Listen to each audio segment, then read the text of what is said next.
Ada satu pertanyaan yang kembali ramai di media sosial, kenapa konser bisa digelar di Arab Saudi, tetapi Maulid Nabi justru dipersoalkan?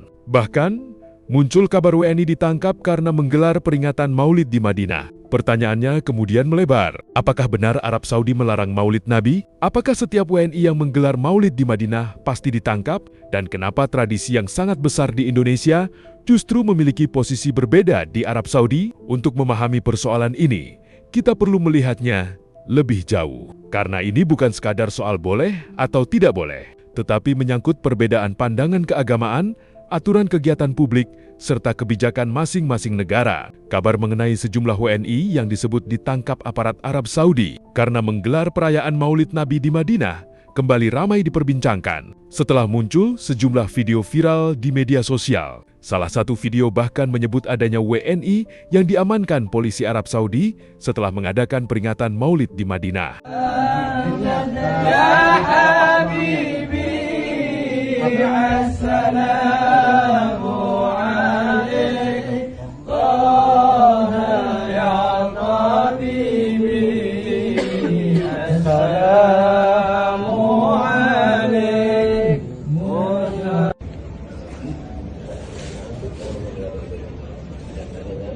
Sabar.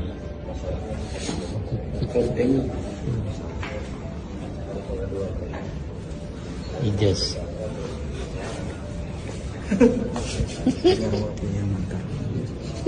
Melengos nih.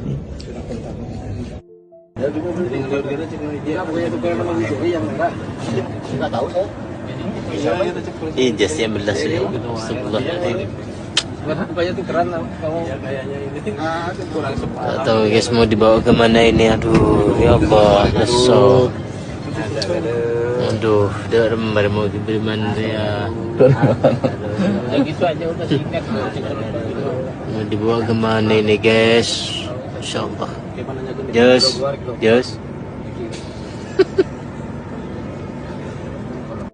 Informasi ini kemudian memicu perdebatan panjang. Sebagian warganet mempertanyakan, mengapa kegiatan yang sangat lazim dilakukan di Indonesia justru disebut bisa menimbulkan persoalan ketika dilakukan di Arab Saudi? Di sisi lain, muncul perbandingan dengan konser musik dan kegiatan hiburan yang kini semakin sering digelar di Arab Saudi. Ada yang mempertanyakan, kalau konser bisa berlangsung, kenapa Maulid justru dipermasalahkan? Bahkan, perdebatan kemudian masuk ke persoalan yang lebih sensitif. Apakah Maulid memang tidak memiliki dasar dalam ajaran Islam? Nah, disinilah pentingnya membedakan antara pandangan keagamaan dan aturan sebuah negara. Arab Saudi memiliki tradisi pemikiran keagamaan yang berbeda dengan Indonesia. Dalam pandangan Salafi yang memiliki pengaruh kuat dalam tradisi keagamaan resmi Saudi, perayaan Maulid Nabi dipandang sebagai bidah karena tidak ditemukan contoh pelaksanaannya dari Rasulullah SAW, para sahabat, maupun generasi awal Islam. Pandangan semacam ini juga tercermin dalam fatwa sejumlah ulama Saudi yang menyatakan bahwa perayaan Maulid tidak memiliki dasar dalam syariat, menurut pandangan yang dianutnya. ولهذا ينبغي أن نحذر من البدع في الدين عامة وبدعة المولد النبوي خاصة فليس عليها دليل من كتاب ولا سنة ولا فعل الصحابة ولا القرون المفضلة فيسعنا ما وسعهم. فالمولد إنما نشأ في القرن الرابع أو القرن السادس وأنشئ في عهد دول لم تعرف بالتزامها بالكتاب والسنة ولا بعقيدة التوحيد ولا بالسير على منهج السلف الصالح. أفيكون اتباع هؤلاء فيما أحدثوه أولى من اتباع رسول الهدى عليه الصلاة والسلام؟ Karena itu, Maulid Nabi bukan bagian dari perayaan keagamaan resmi negara, seperti yang sudah menjadi kebiasaan di Indonesia. Lalu muncul pertanyaan berikutnya, kalau Maulid dipersoalkan, kenapa konser dan Halloween bisa muncul di Arab Saudi? Jawabannya, dua hal tersebut berada dalam ranah kebijakan yang berbeda. Konser dan berbagai kegiatan hiburan berkaitan dengan sektor budaya, pariwisata, ekonomi kreatif, serta industri hiburan yang memang berkembang pesat di Arab Saudi dalam beberapa tahun terakhir. Sementara Maulid berada dalam wilayah praktik keagamaan. Jadi, ketika negara memberikan izin terhadap sebuah konser, itu tidak otomatis berarti seluruh praktik keagamaan yang memiliki perbedaan pandangan juga berubah statusnya.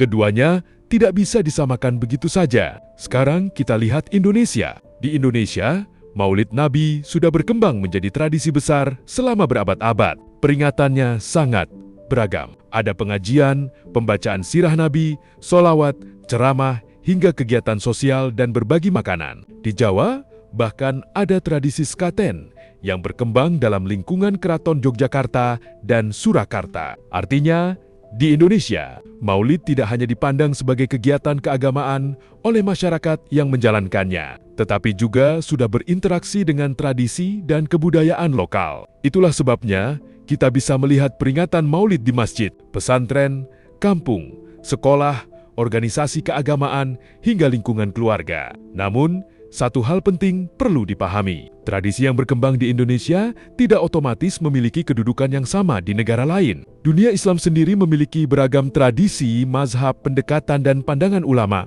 Karena itu, jangan menggunakan kebiasaan di Indonesia sebagai satu-satunya ukuran untuk menilai aturan yang berlaku di Arab Saudi. Begitu juga sebaliknya, perbedaan pandangan tentang Maulid tidak seharusnya langsung berubah menjadi pertengkaran soal siapa yang paling benar. Ada kelompok yang meyakini Maulid sebagai tradisi yang baik untuk mengingat dan mengenang kelahiran Nabi. Ada pula kelompok yang menolaknya karena menganggap praktik tersebut tidak memiliki contoh dari generasi awal Islam. Perbedaan seperti ini sudah berlangsung lama dalam khazanah pemikiran Islam. Yang menjadi persoalan ketika seseorang berada di negara lain adalah memahami dan menghormati aturan setempat. Terlebih Madinah dan Makkah memiliki karakter khusus sebagai kota suci. Jadi, jika muncul kabar mengenai WNI yang disebut diamankan karena kegiatan Maulid, informasi tersebut perlu dilihat secara utuh. Apa kegiatan yang dilakukan?